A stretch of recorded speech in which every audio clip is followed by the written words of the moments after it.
بسم الله الرحمن الرحيم مشاهدينا السلام عليكم gannaaw ba ñu sante yàlla yéen mbokk yi ñuy seetaan di leen ñaanal jàmm تكذيب مني أنا صبر مشهور لما ورد في الإعلام السنغالي الموالي لفرنسا muy ñëw tey ci ab sos bi ñu jibal jëmee ko ci man Saber Machour te yenn ci ay médias sénégalais yi liggéeyal France daal di koy tasaare ne kii di Ousmane Sonko dafa jot 20 millions de dollars yu bàyyi ko Qatar ci turu mbootaay bi ñuy wooye les frères musulmans bu tudduma ci man mu xeebu mii ne dama cee laale. طبعا هذا كذب لا أساس له. أنا لا تلقيت أموال من قطر ولم أشرب بمعرفة عثمان سنكو. di leen xamal ni loolee ay nar yu tegul fenn la masuma jot xaalis bàyyi ko Qatar masuma toog ak Ousmane Sonko waxuma ak Ousmane Sonko moom tamit waxul ak man masuñoo jokkalante. أنا لا كلمته ولا كلمني ولا تواصلت معه ولا تواصل معي فضلا عن أنني لست من الإخوان المسلمين أصلا. beneen mbir tamit mooy bokkuma ci mbootaay bi ñuy wooye les frères musulmans bi ñuy wax man ab taskatu xibaar laa ubbi sama chaîne YouTube di ci def ay analyse politique ñaari at ci ginnaaw laa defoon ay vidéo doon wax ni suñu mbokk sénégalais yi ñoo nekk di xeex ak seen njiital réew muy Macky Sall ngir mu bañ a yóotu ab troisième mandat te kiñ ci gënoon ràññee ci xeex boobu noonu mooy chef de l'opposition bii di Ousmane Sonko waaye ba tey sant yàlla projet boobu Macky Sall dëgmaloon muy ñetteelu mandat tegaat na lépp ci suuf réew maa ngi ci jàmm. والحمد لله نجحوا بالفعل هم نجحوا 50% في نصف الطريق وسوف تجرى الانتخابات الرئاسية في السنغال في غضون شهرين. waaye li am tey nag li waral coow li mooy ñaari weer moo des Sénégal dem ci ay élection présidentielle mais Macky Sall ba tey bàyyiwul mi ngi nekk di créer ay mbiccoog mbaaloo ngir jaxase carte gi jaaree ko ci ay këru tasukaay xibaar. في السنغال إنه فرنسا لها مرشح اللي هو رئيس الوزراء الحالي اسمه أمادو با.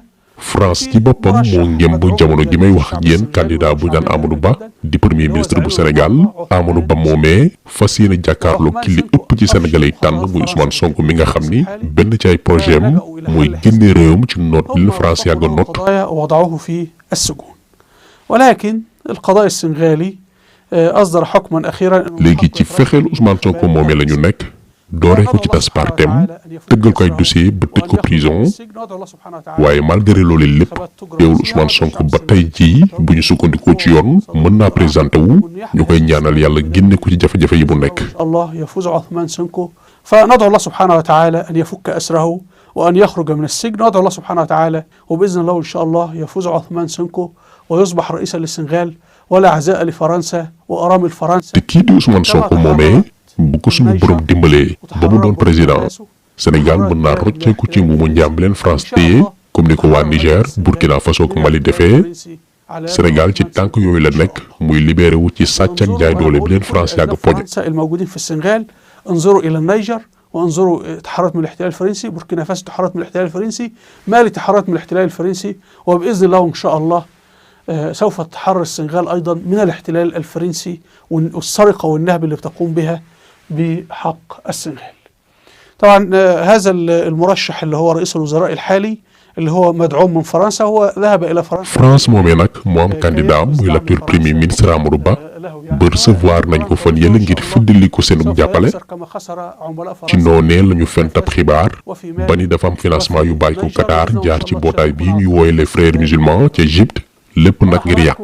بعض الذي نشروه وطبعا نشروا انه جماعه الاخوان المسلمين بتدعمه وانه منهم زعيم الاخوان او القائد في الاخوان المصري صابر مشهور وانه في اموال قادمه من قطر المانح الرئيسي يعني. طيب بدايه انا لي رساله للشعب السنغالي المسلم.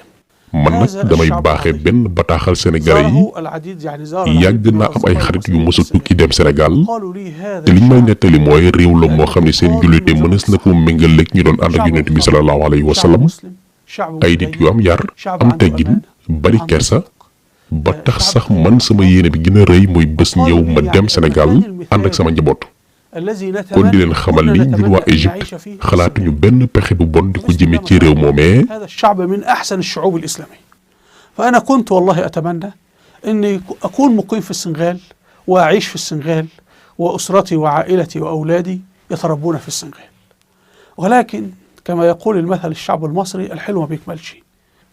المسألة الأخرى بالنسبة لعثمان سنكو أنا كما ذكرت لم أشرب بمعرفته lu jëm nag ci mbiru Ousmane Sonko comme ni ma ko waxee léegi xamante wuñu mësuma ko woo mësuma jéem itam déggoo ak moom li am mooy comme ni ma ko yàgg defee damay wax ci actualité politique yu yeneen réew yu ci mel ni Égypte Soudan Somalie Yémen Pakistan Afghanistan France Amérique Allemagne ak yeneen dëkk kazalika Sénégal ak ñeneen. فهنا الإعلامي الفرنسي أراد أنه هو في جزء من الصراع الداخلي أنه هو li média français yi bëggoon nag mooy porox ndolu ci vidéo bi ma defoon ci Sénégal ngir fent ab histoire bu amul. لا أتلقى أموال من قطر ولا من غير قطر. beneen mbir tamit mooy man jotuma xaalis bu bàyyi ko Qatar te itam mbiru frères musulmans yi ñuy wax également bokkuma ci. الانتماء إليهم يعني فالانتماء إليهم شرف كما الانتماء للسنغال شرف أيضا وددت أني سنغاليا يعني. المسألة الأخرى أننا نقول لنفترض أن قطر بتدفع ولا تمول. قطر بلد مسلم. beneen jafe-jafe mooy dañ ne Qatar dafay wër di financé waate pourtant France ci boppam mi ngi financé ay doomi aadama yu koy liggéeyal bii di Sénégal pour ñooñee di sàcc ak lubal alalu sénégalais yi ñaata yoon la fi France ngir ay autorités sénégalaises pour benn sagaru $1 million ñooñee wëlbati ko tay la ay milliards de dollars yu waa réew yëpp bokk. يعني فرنسا لما تمول السنغاليين لماذا تمولهم؟ من أجل سرقة الشعب السنغالي وسرقة موارد السنغال وتدمير السنغال. فهي بتدفع $1 مليون مقابل أن تسرق مليارات الدولارات من الشعب السنغالي. فهمنا القصة لكن لم نسمع أن قطر سرقت شعب. ñun ñëpp xam nañ ni muy demee moonte Qatar mosul jóg di wax ci loolee waa France di teg suñu ay mbokku jullit. بإذن الله إن شاء الله يتمكن الشعب السنغالي من تحرير السنغال. li am nag mooy bu neexee yàlla askanu Sénégal mën nañoo jotaat ci seen réew comme ni ko Burkina Faso Mali ak Niger defee. وبإذن الله إن شاء الله السنغال أيضا. وأنا أقول للشعب السنغالي أنت نجحت 50%. kon man li may wax peuple Sénégal bi mooy la ngeen namoon seen réew ay xañ Macky Sall bañ a présenté wu def ngeen ko léegi ñaari tànneef moo fi am muy benn candidat boo xam ne France moo ko ngemb ak keneen koo xam ne tànneefu sénégalais yi la te man bu ma doon sénégalais moom laay votel muy Ousmane Sonko.